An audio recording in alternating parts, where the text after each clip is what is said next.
জিবরাইল আমিন নবীজির দরবারে আসছে। হুজুর আপনি কেমন আছেন? আল্লাহ জানতে চেয়েছে, যদিও আল্লাহ সবকিছু ভালো জানেন, তারপরেও আপনি নবীর খোঁজ নেওয়ার জন্য আল্লাহ আমাকে পাঠাইছে। জিবরাইল জীবনের শেষ বারবার আসতেছে। জিবরাইলকে নবীজি বললেন, জিবরাইল আমার কাছে অসুস্থতা লাগে, খারাপ খারাপ লাগে, শরীর ভালো লাগে না। জিবরাইল আমিন চলে গেলেন। পরের দিন আবার আসছে।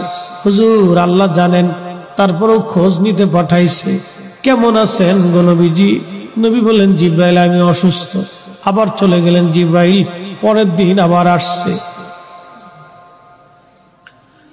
আবার এসে খোঁজ নিয়ে বললেন, হুজুর আপনি কেমন আছেন?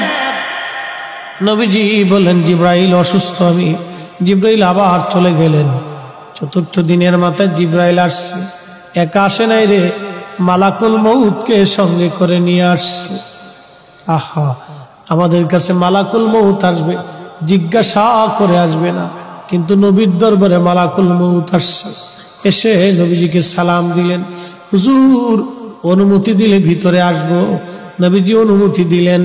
আল্লাহ জিবরাইল এবং মালাকুল মউত দুইজন নবীজির ঘর মোবারকে তশরিফ রাখলেন। পৃথিবীর একটাই ঘর, যে ঘরে ঢোকার আগে জিবরাইল আজরাইল অনুমতি চায়, তিনি রাহমাতুল লিল আলামিনের ঘর। জোরে জোরে বলা যাবে আল্লাহু আকবার। এই সুপ্রিম পাওয়ার আর কারো নসিবে হবে না, আল্লাহ আমার নবীকে দিয়েছিলেন। জিবরাইল আমিন আজরাইল নবীজিকে সালাম দিয়ে বলেন, হুজুর আল্লাহর পক্ষ থেকে আমি আজরাইলের উপরে নির্দেশ, আপনি যদি চান আমি জান কবজ করব, যদি না চান যতদিন ইচ্ছা আপনি পৃথিবীতে উম্মতের মধ্যে থাকবেন গো নবীজি, আপনার যতদিন ইচ্ছা থাকতে পারেন।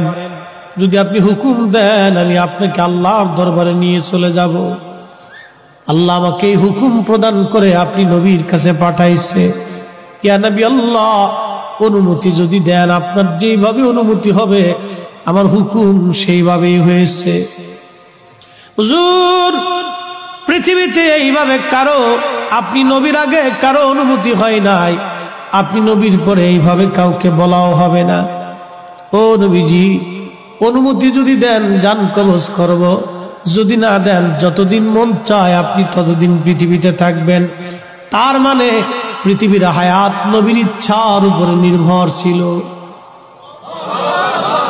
কাজটা বললেন কেন? আরো জোরে বলেন। নবী আমার জিবরাইলের দিকে তাকায় বলেন, ভাই জিবরাইল হুকুম কি এরকম? জিবরাইল বলে, হুজুর এইভাবেই তো হুকুম হইছে,